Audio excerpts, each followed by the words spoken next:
Primeira carta do apóstolo São João. Glória a Deus. Glória a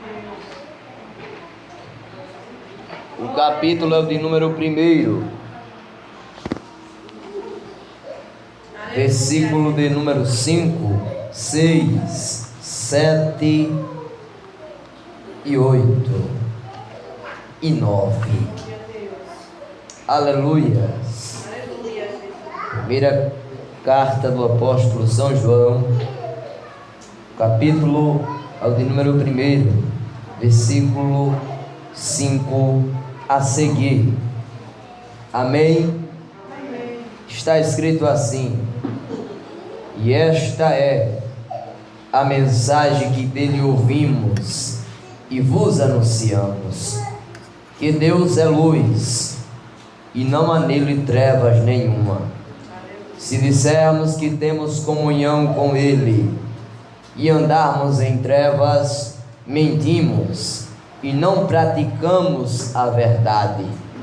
Mas se andarmos na luz, como ele na luz está, temos comunhão uns com os outros, e o sangue de Jesus Cristo, seu Filho, nos purifica de todo pecado. Se dissermos que não temos pecado, enganamos a nós mesmos e não há verdade em nós. Mas se confessarmos os nossos pecados, ele é fiel e justo para nos perdoar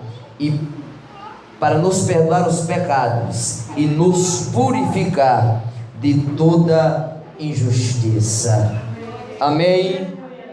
Feche seus olhos, oremos uma vez mais. Grande Deus, eterno Pai, Pai de nosso Senhor e Salvador Jesus Cristo, aqui estamos, ó Pai, necessitados de ouvir cada dia mais a Tua palavra, necessitados de ouvir cada dia mais a Tua voz. Fale conosco, fale com a Tua igreja, tome cativo cada entendimento nessa hora, e que a Tua palavra vai e produza o efeito para o qual tem sido enviada, no poder do nome do Senhor Jesus. E todos dizem amém. Pode assentar e aplaudir o nome de Jesus Cristo. Mais uma noite aqui estamos para meditar na palavra do Deus Todo-Poderoso, a palavra do Senhor, que é a sua vontade revelada a nós. Louvado seja Deus. Esta palavra que não envelhece, essa palavra que ela é sempre nova. Jesus disse: vai passar os céus, mas vai passar também a terra, mas a minha palavra ela permanecerá. Esta palavra é eterna, esta palavra não tem fim, esta palavra permanece para toda a eternidade. Esta palavra que enriquece a todo aquele que a ouve e a pratica. O apóstolo Paulo escreveu a primeira carta aos Coríntios, capítulo 1, versículo 5: em tudo fomos enriquecidos nele, em toda a palavra, em todo o conhecimento. Ou seja, a palavra ela vai nos dar sabedoria, a palavra ela vai nos dar entendimento, a palavra ela vai nos enriquecer espiritualmente. A palavra do Senhor ela enriquece, a palavra do Senhor que é viva e eficaz. Hebreus 4:12 vai dizer que viva e eficaz é a palavra do Senhor. Ela penetra na divisa entre alma e espírito, e é apta para discernir as intenções e os pensamentos do coração. A palavra de Deus ela surte efeito enquanto ela é ouvida. A palavra de Deus, se ela encontrar guarida no seu coração, ela vai efetuar o querer dele, porque o Senhor disse através do profeta Isaías, o capítulo de número 55, o versículo de número 11, ele disse: assim será a palavra que sair da minha boca, ela sairá e não voltará para mim vazia, sem eu desfazer aquilo que me apraz. A palavra do Senhor ela purifica aquele que a ouve e a põe em prática. Jesus disse, João capítulo 15, versículo 3, ele disse aos seus discípulos: vós já estáis limpo pela palavra que vos tenho falado. Essa palavra ela nos limpa. A palavra de Deus Todo-Poderoso ela tem poder, porque foi pela palavra, como o escritor aos Hebreus disse, que Deus disse: haja terra, e houve terra. Portanto, a palavra ela tem poder, porque a palavra é o próprio Jesus, como está escrito na primeira carta do apóstolo São João, no capítulo de número 5, versículo de número 8. Ele disse: há três que testificam no céu, o Pai, a palavra e o Espírito. Os três são um, ou seja, a palavra é o próprio Jesus. João escreveu no seu evangelho, no capítulo de número 1, versículo 1, ele disse: no princípio era o verbo é a palavra, o verbo estava com Deus e o verbo era Deus. Portanto, Jesus é a palavra, e essa palavra ela muda, esta palavra ela restaura, esta palavra transforma, esta palavra ela liberta, esta palavra ela opera maravilhas. É pela palavra que o milagre acontece,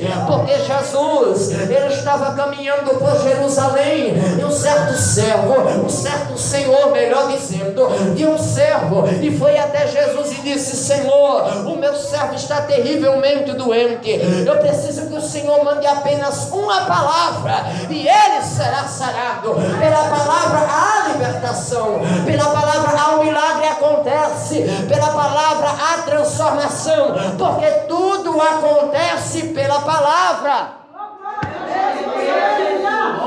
Tudo acontece pela palavra. Portanto, precisamos viver a palavra, precisamos examinar a palavra. Jesus, louvado seja Deus, escreveu através do apóstolo São João, João 8,32, ele disse: e conhecereis a verdade vos libertará. Louvado seja Deus. Ele também disse, João 8,31, se não me foge a memória, ele disse: se pois o Filho vos libertar, verdadeiramente sereis livres. Se Jesus é a palavra, nós só podemos ser libertos se a palavra nos libertar. Agora, para a palavra me libertar, é preciso alcançar lugar na minha vida. Tiago escreveu, capítulo 1, versículo de número 27, se não me foge a memória: não sejamos apenas ouvintes, mas também praticantes da palavra do Senhor. Nós fizemos a leitura inicial dessa noite, São Mateus capítulo 7, versículo de número 24. Todo aquele que ouve a minha palavra e a põe em prática, compará-lo-ei, assemelhá-lo-ei ao homem prudente que edificou a sua casa sobre a rocha. Logo, todo aquele que quer estar firmado em Deus, firmado na presença de Deus, precisa sim praticar a palavra de Deus. Porque ele disse também no versículo seguinte que aquele que ouve a palavra do Senhor e não a põe em prática é comparado a um homem insensato, louco, imprudente, que edificou a sua casa sobre areia. E quando veio o vento, quando correram os rios, quando veio a chuva, a casa caiu e foi grande a sua queda. Isso acontece se não houver a prática da palavra. O cristão vai cair, vai tropeçar, vai se desviar, vai esfriar, porque é necessário que nós tenhamos a prática da palavra. É necessário que nós pratiquemos a palavra, ainda que nós não sejamos 100%. Ninguém é, né, Yasson? Ninguém é 100%, mas precisamos praticar. Não é porque eu não consigo ser 100 que eu vou ser 10. Não é porque eu não consigo fazer 100 que eu vou fazer só 5. Se eu consigo fazer 80, eu preciso fazer 80, 90 ou mais. A palavra em que lemos nessa noite, o apóstolo São João, um dos 12, um dos Boanerges, um dos filhos do trovão, um dos que foram chamados por Jesus, o último dos apóstolos a morrer. João foi lançado na ilha de Patmos, onde teve a visão do livro de Apocalipse. Mas antes de ser lançado na ilha de Patmos, o imperador Nero mandou prender, e após o prender, lançou ele em um caldeirão. Isso é algo que está na história, livro dos mártires, está lá, vai ler, se você puder ler, é bom. Ele foi lançado em um caldeirão de óleo fervente e não morreu. O milagre foi tremendo na vida do apóstolo São João.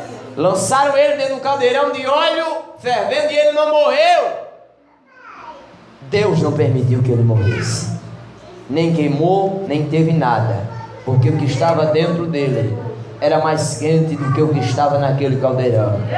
A presença dele é mais forte do que qualquer calor da terra. Louvado seja Deus, porque foi ele que livrou Sadraque, Mesaque e Abednego na fornalha ardente, aquecida 7 vezes mais. Vale a pena servir esse Deus, vale a pena permanecer fiel a ele, vale a pena permanecer na presença dele e vale a pena se entregar a ele.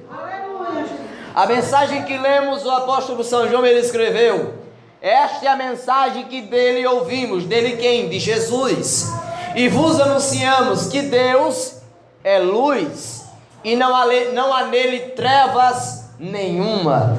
Deus é luz e não há nele trevas nenhuma. E ele vai dizer no versículo seguinte: e se dissermos que temos comunhão com ele e andarmos nas trevas, mentimos e não praticamos a verdade. Ou seja, aquele que quer ter comunhão com Deus, aquele que quer estar perto de Deus, aquele que quer ter um contato com Deus, ele precisa andar na luz, porque Deus é luz, Deus está na luz, e aqueles que precisam, que querem se aproximar dele, precisam também andar na luz, porque não podemos andar em trevas e dizer que andamos com Deus. Eu não posso ter uma vida levada às trevas e achar que estou vivendo uma vida com Deus, porque Deus não tem comunhão com as trevas. As trevas, não há nada que se assemelhe à luz. Portanto, se eu tenho comunhão com Deus, eu ando na luz. E o que é andar na luz? Andar na luz é andar segundo a palavra. Andar na luz é andar segundo a vontade de Deus. Andar na luz é praticar aquilo que agrada a Deus.